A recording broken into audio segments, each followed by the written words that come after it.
Welcome to the vintage French farmhouse in beautiful rural Provence, This farmhouse is absolutely amazing. where each day a trio of antique dealers go head to head I'm highly confident. Watch this, and now you are going to panic. Would you not buy him? in a battle to see who can make the most profit Let's do it. Come on, somebody beat 20 quid. by selling pieces sourced from France's finest second-hand markets. This is my kind of treasure trove. Now I need to go and find my Cinderella. But how will their skills translate to a different language? Where do you start? Merci beaucoup. Merci, monsieur. Je content. They'll then have one day to sell them online using their smartphones. Look at this. I just need one of those people to like it. Sold. It's yours. Bam, bam, bam. It's sold. Who will make the best deal? Did you sell it? No! We won't be dealers if we didn't take a gamble. It's all to play for. At the vintage French farmhouse.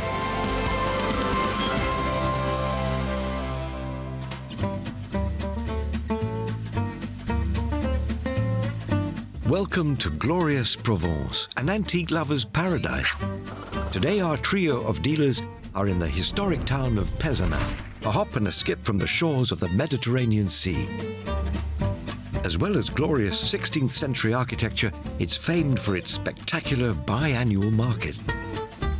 With more than 150 stalls and close to 50 shops, this is a major fixture in the antiques world. A hugely exciting prospect for today's trio will be hunting for two items to turn into fast cash.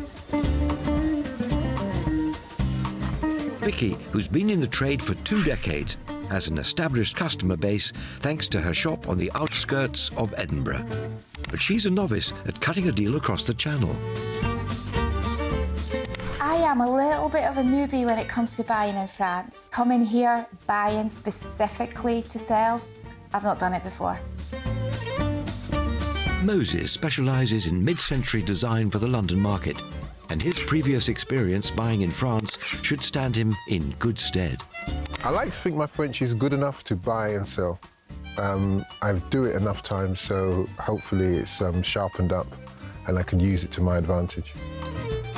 And Ian from Worcester, who describes his taste as eclectic, although he'll be the first to admit if it's quirky or bizarre and he can move it on quickly, he'll probably snap it up.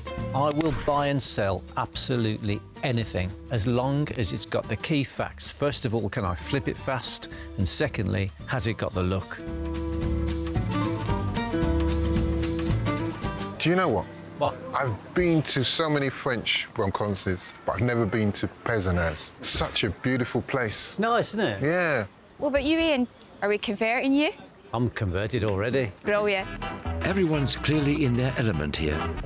Now they each need to buy 2 items to sell back at the farmhouse for the most profit in just a day. I think we need to get going. I need to go crazy somewhere. Yeah. Let's go crazy over there. Let's go crazy. Let's go crazy. For their first challenge, our dealers can buy whatever they want to sell to their clients online.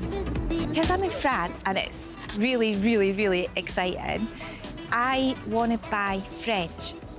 That's what I'm going to do.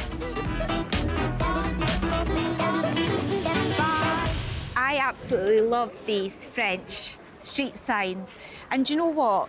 At 120 euros, if I was buying it for myself, for my kitchen, the price would be absolutely fine. But realistically, the name of the game is to make money and get the items sold. And I want to beat those boys. So unfortunately, this isn't going to work for me.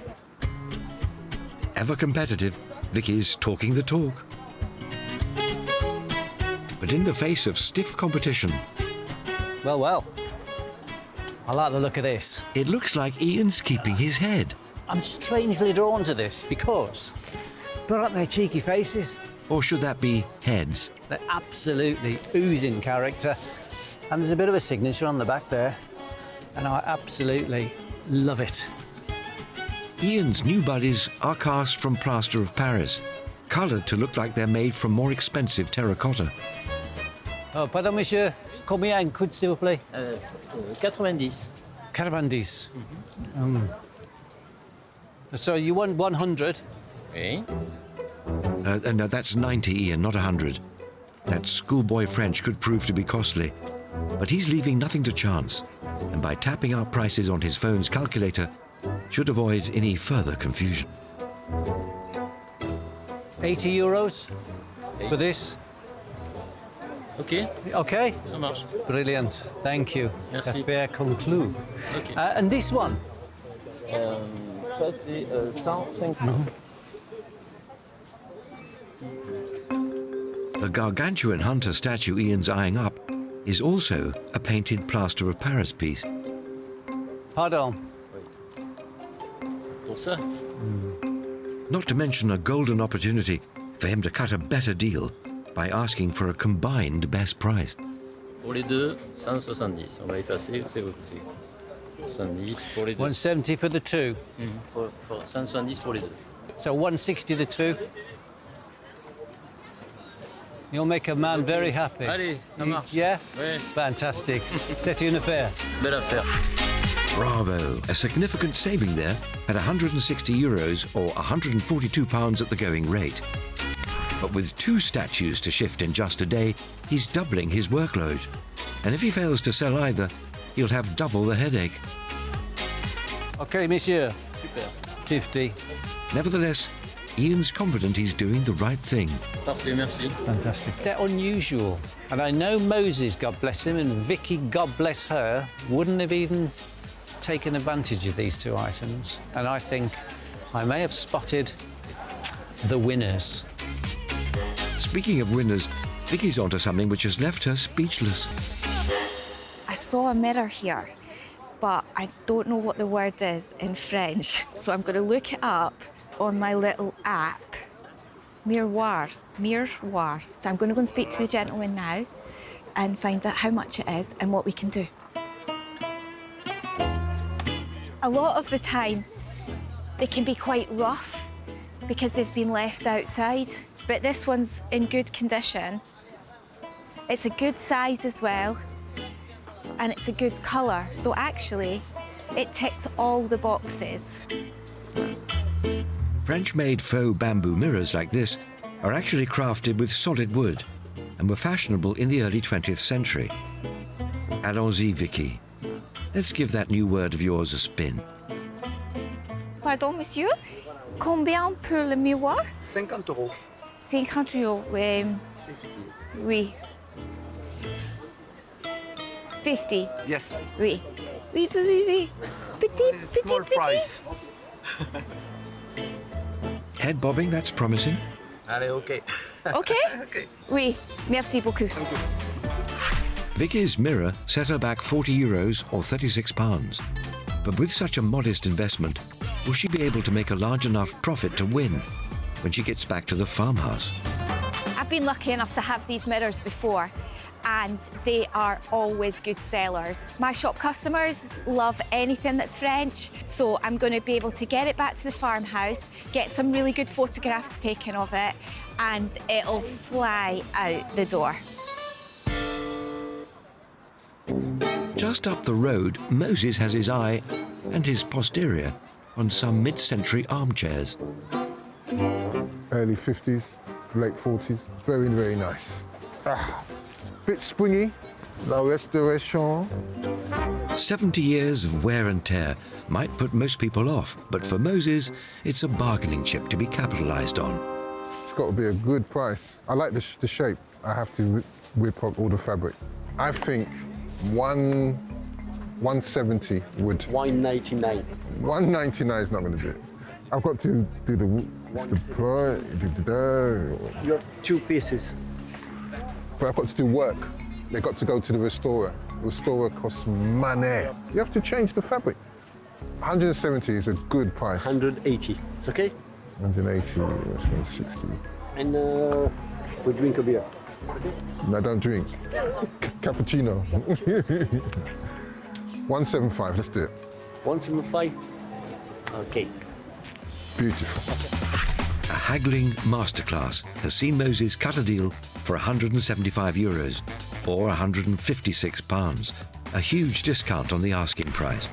But his armchairs are in need of restoration, So who'll buy into a project like this? I haven't got any time whatsoever to do the work to get the full potential out of the chairs, so I'm willing to flip them and sell them on to a dealer so they can get the profit out of them. Our dealers have bought their first items, but each day one of them gets the chance to turn the screw on the others by challenging them to buy something specific. Today, it's Vicky in the driving seat. Got a call coming in. Hello, hello. What's going on?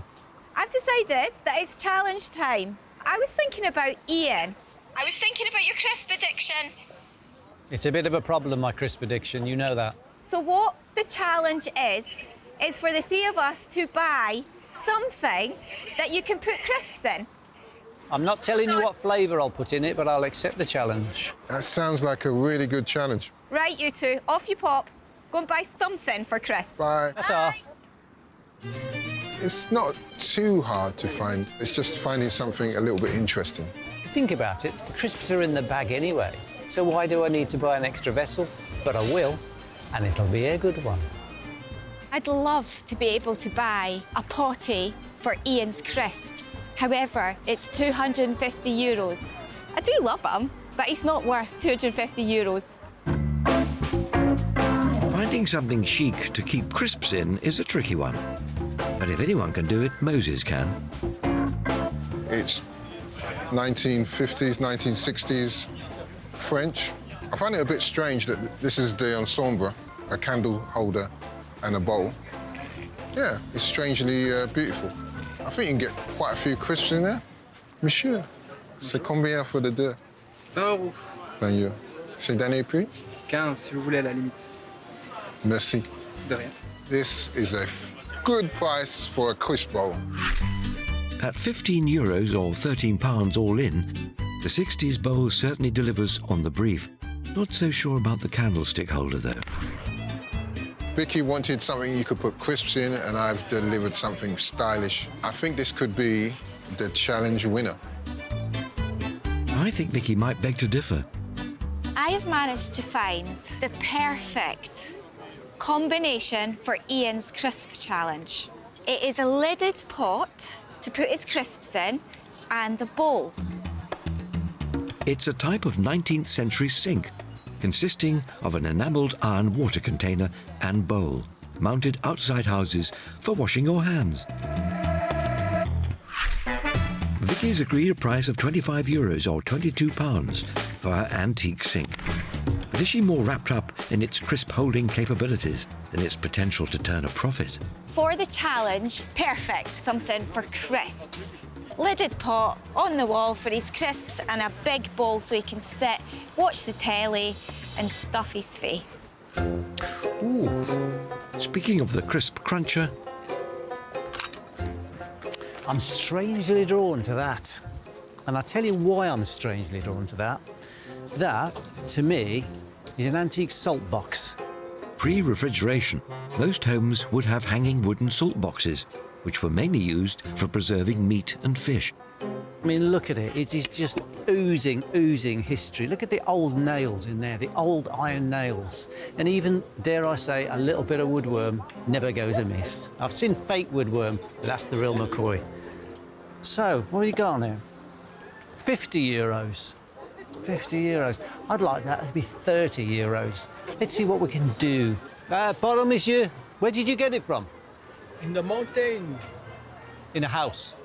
How old do you think this is? 100, 150 euros. Yeah, I think you're right. A meilleur prix. 40. A small price, 40 euros. How about, for a poor English antique dealer, €30? En français, on dit couper la poire en deux. Split it down the middle. Cut the middle. Yeah, 35. 35. €35. Yeah. C'est une It's affaire. okay? Done deal. Okay. Excellent. Okay for me. Ian's agreed to shell out €35 or £31 for what could well be the perfect receptacle for his crisp habit. But this is a competition, not a shopping trip. So will he be able to find a willing buyer? You know, crisps Now, yeah, a little bit of a haggle on that one, not so much room to wiggle. He wanted 40, and I wanted it for 30 euros. So he came out with la couper la poire, which means cut it down the middle or meet in the middle. So we did 35. And I'm happy with that. He's happy, and I'm happy. With their pieces from Pezenas picked and packed, it's back to the farmhouse, where our dealers have just one day to sell their market finds for the biggest profit. But not before they size up the competition. Brace yourselves. Ooh. Soak in the quality. There is a very eclectic mix of 3 items. This fella here, I think he's either a hunter or a warrior. He's a warrior. Can you imagine the state of mind I'm in, Vicky? And with those, from the same guy, I bought the OAPs. But remember, guys, 2 heads are better than 1. Oh. Maybe not in this case. Well, we'll see. So, Vicky's sceptical about Ian's statues putting him ahead of the competition. French, French, French. What will they make of her Gallic sink? I need to know what that pile of enamel is there. That is quite an early vintage French water fountain. Is it? Water's not going to go in there, Ian. Your crisps are going to go in there. And it matches your shirt. Just you 2 wait. It'll be the first thing that sells out the back of this van. Really? Yes. Might be the first thing that falls out the back of the van. Will Moses' mid-century chairs Voila. be met with an equally enthusiastic response? Don't jump up and down at once. I'll start with a pair of late 1930s, 40s armchairs. This is where Moses, he pulls the bonus card out the bag, because you and I walk past those, you'll think, oh, my gran used to have a pair of them. I would look at them and I'd go French Art Deco. I'd just think, old chair. I love you, Moses, but I just don't get it. Our dealers have invested their cash. Now they need to get a wriggle on and turn a profit.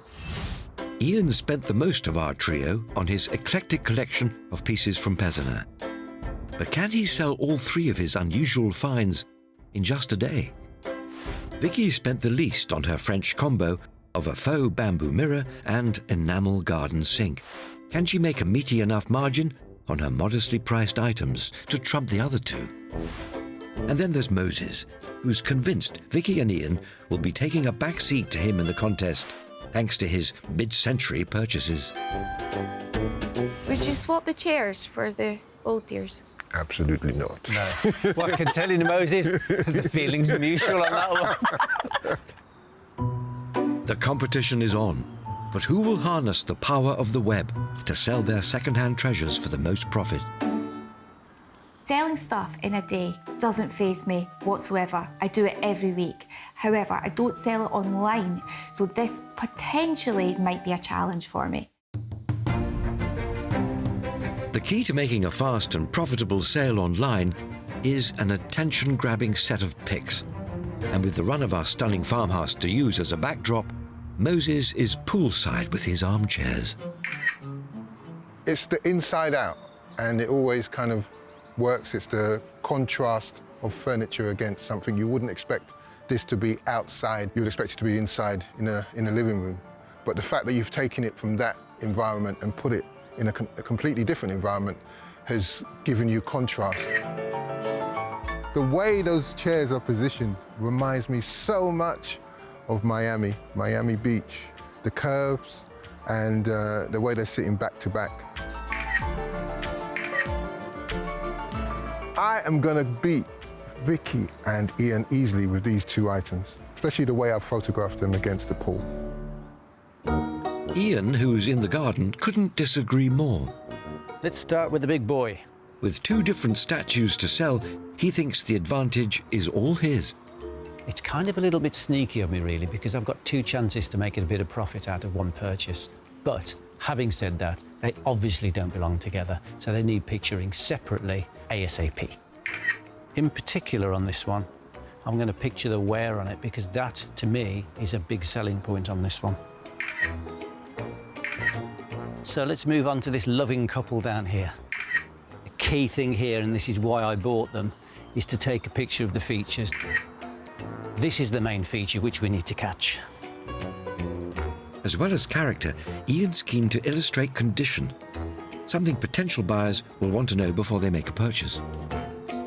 So come on, mate, let's take a picture of your chipped ear. And now people know exactly what they're getting when they get it through the post. I'm happy with them. The pictures are going to ping out because that background is absolutely stunning. Like the others, Vicky is taking advantage of the glorious Provençal weather. I've brought this mirror out to the middle of this olive grove. The lighting is fantastic. She's hoping the dappled light, in conjunction with her abstract, slightly quirky composition, will give her shots that grab the attention. Something you can't do enough of if you want to sell on social media. When you're putting photographs up on Instagram, you need to have it so that it's a little bit different. Now, I could have hung it on a brick wall, would have looked just as good, but this will catch your eye and it'll draw people in. The boys have got items which have got potential to make more money than what I can make on this mirror. But realistically, mine is the fairest of them all. And all I can see is profit. Mirror, mirror on the tree, who's top dealer of the three? Now they have their photos, we'll soon find out. But first, it's off to the workshop. Full of useful supplies, it's the perfect space for our dealers to make any finishing touches to their objects before they put them up for sale.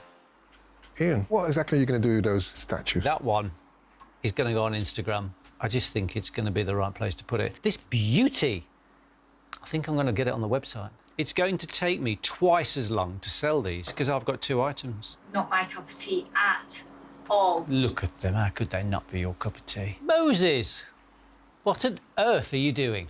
Just giving these delightful chairs a little rub down. Do you like them? Without those back legs, they'd be just chairs. No, you got the arms, you got the steam bent arms. All right, well, with the arms and the legs, you got a chair. And of course, you've got a little bit of accent going on at the back. All right, don't push it. Where are you going to sell those? I am going to put it on eBay. An auction or a buy it now? I think I might put it on a one-day auction. So are you going to safeguard these with a reserve price? Hell yes. A reserve is the minimum price a seller is willing to accept. If it's not met, Moses will get to keep his chairs.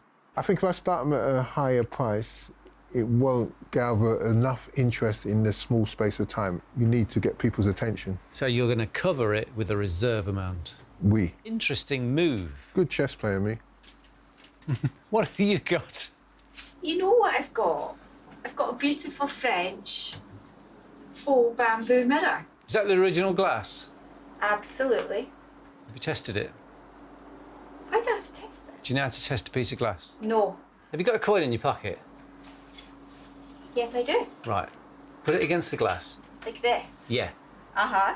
Is there a gap between the coin and the reflection? Yes, there is. There is. Yes. Well, that means that that piece of glass is the original piece of glass. If they were touching, it's more likely to be a new piece of glass. You learn something new every day. You can reflect on what you've bought now. I don't need to reflect. All I need to do is get it uploaded and get it up for sale. Good plan. That's the plan.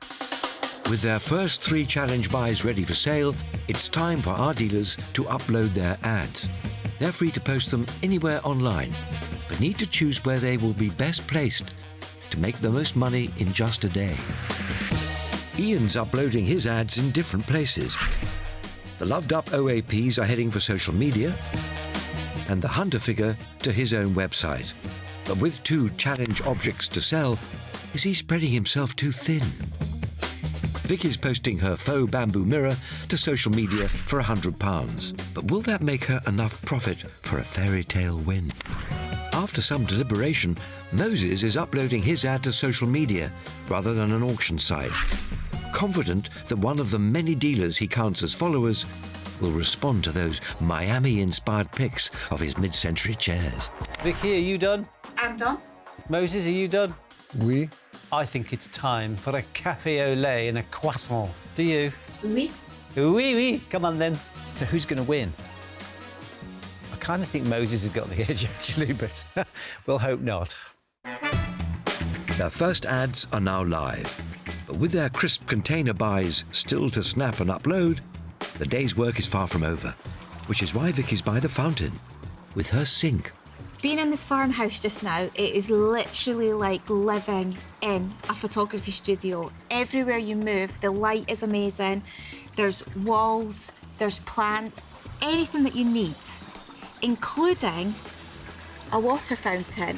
So that's the reason why I've put this water fountain up on the wall here. Because what I want to do is I want to create the romance of the French farmhouse. And to do that, she thinks a bite-sized video, or reel as it's known on social media, is the way to go.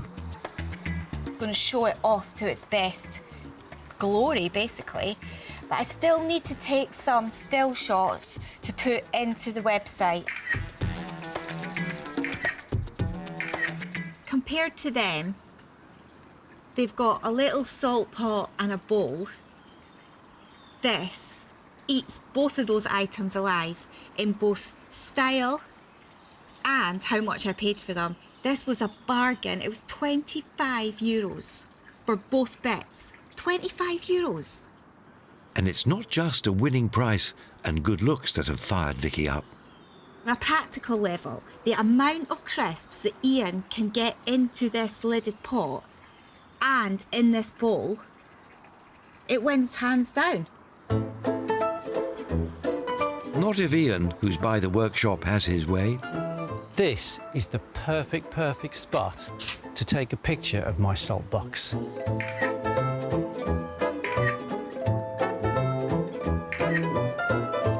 Let's just focus on this beautiful crude carving, because this carving is what makes a salt box like this. It shows history. And although it was useful in the day, they didn't have to do that, but they thought, oh, we'll just have a bit of carving on just to make it look a bit prettier. Nothing sells quite like a good story, which is exactly what Ian plans to give his salt box, by combining detailed close-up shots with a description of its 150-year-old history in a French mountain house. We'll do a back shot showing all the old woodworm, and I have no problem with woodworm as long as it's old. And also the gorgeous rusty nails which have been holding this back on since somebody made it. This is what makes, in my opinion, rustic furniture really attractive. It's just genuine, it's original, and all there. Final shot that side. Superb. So everybody can see exactly what it is from every angle. Its imperfections, if you want to call them imperfections, and its charm. Cracking. In the living room, Moses is readying his pieces, acquired for Vicky's Crisp Challenge for their photo shoot. I've got these two items, a little bit random, a crisp bowl, candlestick. I think the best thing to do is concentrate on the bowl, because it's more likely to be able to sell that, and just push that candlestick a little bit into the background. But before he gets snapping, there is one last addition to make. I think, oh, look at that.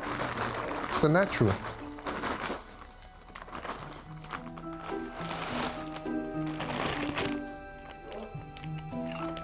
Oh, yeah. A literal approach to scene setting, but a tasty one. Moses? And I know a lot of people use their phones to take pictures, but I prefer the pad format. Everything's set up on there. I can upload onto many platforms. This would be sent out to one or two people I've got in mind, and also on eBay. It was a good buy, and it's an unusual item. Should be able to win the challenge that Vicky has put forward. Photos of their Crisp Challenge objects are now ready to upload. It's back to the workshop. Well, Moses, what did you find out about your bowl? It's 1960s French, but it's actually in the spirit of Valois. Valoris ceramics are famed for their bright designs and textured glazes, and take their name from a part of Provence which was once home to Picasso. You do a lot of in the manner ofs, don't you? Basically, you found out nothing about your bowl. Ian, have you found out anything about your salt box? Yes, I have. It's French. It's made to put salt in, and I know it's been decorated with a hot poker.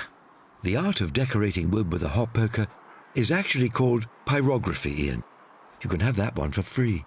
I bet you found out a bit about your item. Oh, she's bound to. It should sit like this, on a wall, with the lid. Yeah. Now, it was quite like the old French urinals, but it's not. I feel a little bit queasy now. Don't worry, it's been cleaned out, Ian. And I should hope so, seeing as Vicky wants to find out if everyone's purchases are fit for the challenge she'd set. I reckon we need to try out our receptacles for crisp Good idea. usage. Yeah, fair play.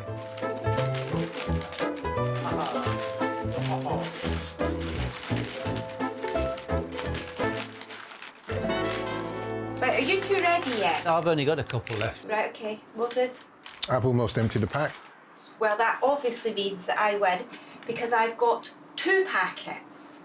It may be your challenge, but I think there's only one person in here in this room that can decide who's got the best container for crisps. And that is Ian. Thank you. The crisp expert. The crisp expert. You see, what you fail to realise is the fact that it's not just the amount of crisps you can get in a receptacle, it's how useful that receptacle is. Yours is open to the elements. Yours is open to the elements. Mine has a lid on it. I win. Are you really going to eat crisps out of that? Yeah. Thing is, boys, we could stand and eat crisps all day. But this is about getting our items up for sale and getting them sold. So put down the crisps and get listing. Our dealers now need to upload their ads in a bid to turn a quick profit, with the highest earner taking the all-important win. Vicky is uploading to social media and is looking for a nibble on her champion crisp-carrying sink at around £75. Pull that off and she'll more than triple her initial outlay. Ian's also posting to social media with an asking price of £75. But will his salt box give him the happy ending he's after? Moses is the third of our dealers heading for social media. Not something he uses as often as his own website, but with a legion of artsy followers, he's convinced it's the perfect place to sell his candlestick and bowl. I'm done. That's me just done. Let's go. Oh. Taking the crisps with me. After all that photography and uploading, the dealers are turning in, hoping that they'll wake up to oodles of interest or even sales online. It's morning, and our trio are up early to check out if their posts have garnered any attention. I got a message from this dealer that I've sold to many a times, and he was very interested. They were competitively priced, so he knows that there's a profit in it.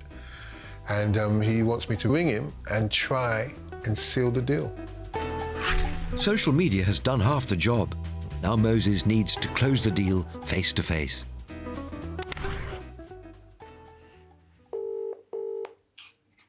Hey, Moses. Hey, Peter, how are you? How you doing? I'm not too bad, not too bad. What's your thoughts on the 2 armchairs? Well, I like the look of them. What sort of condition are they in? Are they ready to go, or? There's some wear on the fabric that's kind of like consistent with the age. It's a little bit of threading at the back, but apart from that, they're ready to rock and roll. All right, I'll take them, mate. Oh, fantastic. Thank you for that. Looks like I'm on the way to wipe the floor with all of them. Ian also has a client sizing up one of his 2 plaster statues. I've just had an inquiry and the people want to know how high he is. One of the dangers is buying online is never knowing what scale an object is. So it's important for the seller to give an idea of the size of an item so the buyer knows exactly what they're getting. She asked me, how tall is the hunter figure, and got somebody interested if that's any good, and I've said, hey, Thanks for the text. It's 36 inches high. Harry the Hunter, though, handsome as he is, he's only half my problem. With no interest to speak of in his old couple, he's making a last gasp appeal to move them on. Oh, wow, I am now live. Hello, everybody. With his first ever live broadcast, direct to his followers on social media. This beautiful couple, they are French. They're terracotta looking, they're plaster, and I need your help to sell these beauties. Is anybody going to make me an offer of more than £71? That is so cheap. It's so cheap, I'd buy it again. I'm going to say goodbye to everybody, but if you want them, go to my page, message me, and I'll get them back to the UK, free of charge, free shipping. Leaving no stone unturned, he's also uploading a recording of his live sales patter. And I hope you all have a sunny day. For those who missed it. Ta-ta. I've done the most I can with an old lady and gent couple, so basically all I've got to do now is sit back with my fingers and toes crossed and hope that somebody bids me more than £71, which is what it owes me. Vicky's also yet to make a sale, but she remains super confident her ad for the faux bamboo mirror will work its magic on one of her followers. My mirror is perfect, and I will have no problem selling it. But she has a sinking feeling about the piece she picked up for her crisp challenge. But where there's a will, there's a way. What I'm going to do is I'm going to go onto my phone and I'm going to boost the post and get it out to more people. By boosting her post, Vicky's ad will go to social media users interested in antiques outside her group of followers. In theory, it should improve her odds of a snappy sale, but it does cost money, and that spend will eat into any potential profits. Hopefully somebody will see it and it will sell right away. With nary a nibble on his candlestick and bowl, Moses is uncertain that his strategy of posting his ad to social media will pay off, but he's not giving up hope just yet. I suppose if I had put it straight away up on my website, I might have stood more of a chance of selling it, but there's still time. Indeed, but the clock is ticking. Not that Ian has any concerns he'll eventually reign supreme in this three-way crisp battle. It's an easy challenge for me. I've got a lid on my salt box, which keeps my crisps fresh. Having said that, I've had no interest in my salt box yet. When it comes to the crunch, will a lack of interest in his beloved crisp carrier tip the scales in favour of the competition?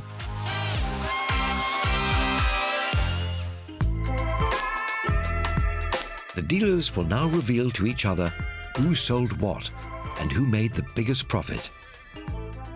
So boys, I'm feeling very confident. Tell us how you got on. Well, I bought the two statues for £142, which I thought was quite good. That's quite a good price. Ian's £142 outlay equates to £71 per statue. And although his first ever live failed to reel in a customer for the old couple, he managed to shift the Hunter for 90 quid, netting a profit of £19 on the figure that he did sell. What you've actually done is you've stretched yourself too thin by trying to be smarty pants and buy two items. What about you? So you know how I bought that beautiful mirror? Mm-hmm. Sold it like that. Vicky shelled out £36 for her faux bamboo mirror and sold it for £95, bringing in a healthy £59 profit. I have to say that's quite good, actually. Do you know what I love about it, in all honesty, is I knew it'd be a good item. I knew it'd be commercial. I knew it'd sell right away. Just gives me the confidence in my buying. Good. Moses, your chairs, I think they are delightful. The chairs were delicious. Happy to find them, happy to buy them, and even happier to sell them. The well-worn mid-century chairs set Moses back £156 and sold for £400, leaving him an impressive £244 better off. He's like a stealth machine, isn't he? Yeah. He really is. Moses, it pains me to say, I take my hat off to you, mate. Moses, the crisps challenge. You're up first. The amount of interest has been phenomenal. And I know what's coming. This present state in time, I am still the owner of that piece. Despite impeccable crisp holding credentials, Moses' £13 bowl and candlestick combo didn't appeal to his artsy social media followers, leaving him with zero profit. Ian, how did you get on with your salt box? Salt box. I can foresee a big profit. I can see it's going to sell. You don't sell it? No, that's not sold either. Ian's confidence in his salt box, which cost 31 quid, seems to have been misplaced. And with no sale and no profit to speak of, it looks like someone else has the crisp challenge in the bag. This is the moment where I can enjoy telling you two that I'm the only person to have sold our purchases in the crisp challenge. After nabbing her sink for £22, Vicky moved it on for £75, giving her £53 profit and bragging rights in the challenge she set. Credit where credit is due. I think congratulations are in order. Definitely, definitely. So I'd like you both to join me with a celebratory crisp. Oh, Please do help yourself. thank you. Moses? Thank you. To Vicky. Sorry, my phone's going off. Hold on a minute. And no phones at the table, Ian. Oh. I've just been bid £80 on my old people couple. Yeah, I'd bite their heads off at that. Thanks to the good grace of his fellow dealers, Ian's been handed a late pass to move his old couple on. That gives him a total of 170 quid for both statues, bumping up his profit to £28 in the process. Is the fact that it came off my live. Amazing, isn't it? The power and the reach of the internet. It's brilliant. So, ladies and gentlemen, I think it's sum up time. I have made the almighty profit, £28. Well, I made, in total, £112 profit from my 2 sold items. Remember that? Well, I sold one item and made £244. How do you do it? Vision, imagination, and belief. It's not actually the winning that counts here. It's the person that sold all their items. I think you might find out it's the person that made the most profit. So, despite a late sale from Ian, Moses has romped to victory with a £244 profit before customs and any other sales fees. Well, what have we learned today then? I think we've learned that social media, big selling aid for us, do you? It's a powerful tool. You boosted yours, I did a live. Well, he just bought the right thing, didn't he? Yeah. What I take from that, Ian, is you can teach old dogs new tricks. Ah, woof woof.